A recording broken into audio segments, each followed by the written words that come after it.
गौतम बुद्ध के शिष्यों में एक शिष्य था, अनाथ पिंडक। वह धनी व्यक्ति था। उसका यह नाम इसलिए पड़ गया था कि वह रोज सुबह सुबह अपने घर के बाहर अच्छा अच्छा भोजन बनाकर बैठ जाता था। उसके पास जो आता था उसे वह खिलाता था। वह अनाथों के पिंड को भरता था, अर्थात सबका पेट भरता था। इसलिए उसका नाम अनाथ पिंडक पड़ गया। वह अपने काम और नाम से प्रसिद्ध हो गया था।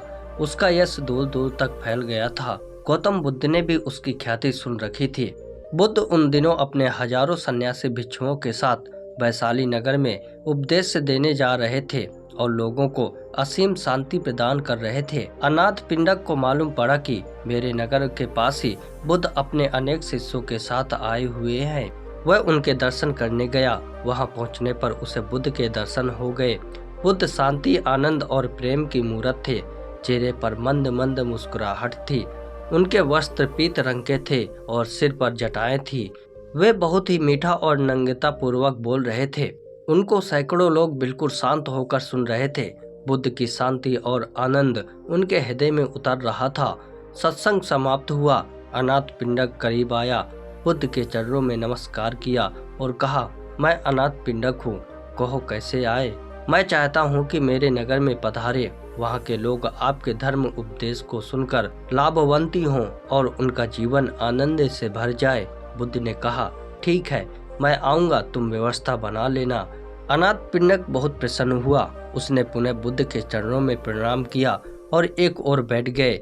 महाकश्यप बुद्ध के शिष्य थे। उन्होंने पिंडक को समझाया कि हम यहाँ पर हजारों भिक्षु हैं, तो किसी एक के घर में तो रुकना संभव नहीं हो पाएगा। इसलिए अच्छा यही रहेगा कि तुम किसी खुले बाग बगीचे में व्यवस्था कर लेना। हम जैसे लोग भगवान के लिए एक छोटी सी झोपड़ी बना लेंगे और हम भिक्षु उनके आसपास रुक जाएंगे। अनाथ पिंडक ने कहा, ठीक है, ऐसा ही होगा। वह अपने नगर लौट आया और अपने नगर में नजर दौड़ाई कि कहाँ कहाँ पर व्यवस्था हो सकती है। उसे एक बड़ा सुंदर बगीचा पसंद आया।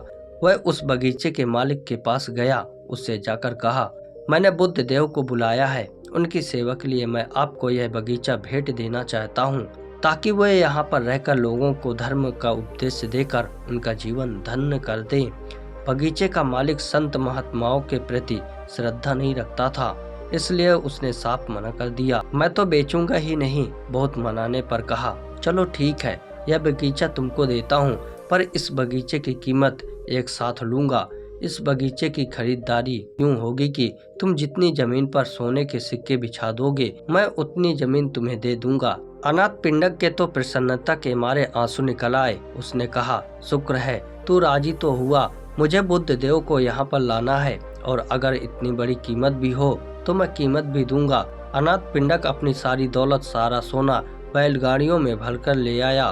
उसने सोने के सिक्कों से भरा बगीचा पाट दिया, सोने की तह बिछा दी। वहाँ के लोग अनाथ पिंडक को पागल कहने लगे। इसने एक महात्मा के लिए अपनी सारी संपत्ति लुटा दी है। लोगों को क्या मालूम कि संत महात्मा और गुरु का सान्निध्य कितना अमूल्य होता है। महात्मा बुद्ध 40 साल तक देश भर के गांव-गांव में जाकर धर्म का उपदेश देते रहे। उनका यह भाव था कि जिस आनंद को मैंने पाया है वह जन जन तक पहुँचे। शांति पाने का अधिकार सबको है। वह घर घर जाकर ज्ञान का दीपक जलाना चाहते थे। उन्होंने जीवन भर अनेक दीपक जलाए। उनके उपदेश से अनगिनत लोगों का मन निर्मल हो गया था।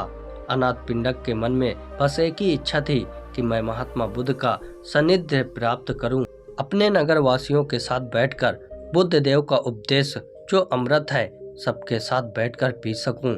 बगीचे के मालिक ने देखा कि सारा बगीचा सोने के सिक्कों से पटा पड़ा है। वह अनाथ पिंडक की एक महात्मा के प्रति अगाध श्रद्धा को देखकर हैरान रह गया।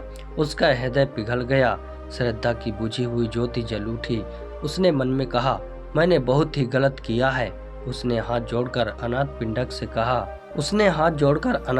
से कहा, आप इन सारे सोने के सिक्कों को उठा लीजिए, मुझे धन नहीं चाहिए। इस सारे बगीचे को आप मेरी ओर से उपहार समझ लें। अनाथ पिंडक ने कहा, अब तो वचन हो चुका है और अब मैं अपने वचन से नहीं गिरूंगा। अब तो तुम सारी स्वर्ण मुद्राएं उठा लो, मैं इस धन को स्वीकार नहीं करूंगा। ऐसा सुनकर बगीचे के मालिक ने अनाथ पिंडक के चरण पकड़कर कहा, आप मुझे माफ करें। मैंने आपके साथ जो व्यवहार किया है वह ठीक नहीं था। ये मैं पूछता रहा हूँ और मुझे स्वयं पर ही ग्लीन हो रही है। अनाथ पिंडक को उस पर दया आ गई। उसने उसको एक उपाय सुझाया कि महात्मा बुद्ध जब कुछ समय बाद धर्म उपदेश की वर्षा करके दूसरे गांव जाए तो तुम वहां पर जाकर उनकी और उनके सारे शिष्यों के रहने की व्यवस्था करना। धन के लोभ से सत्संग का लोभ कहीं अधिक श्रेष्ठ होता है।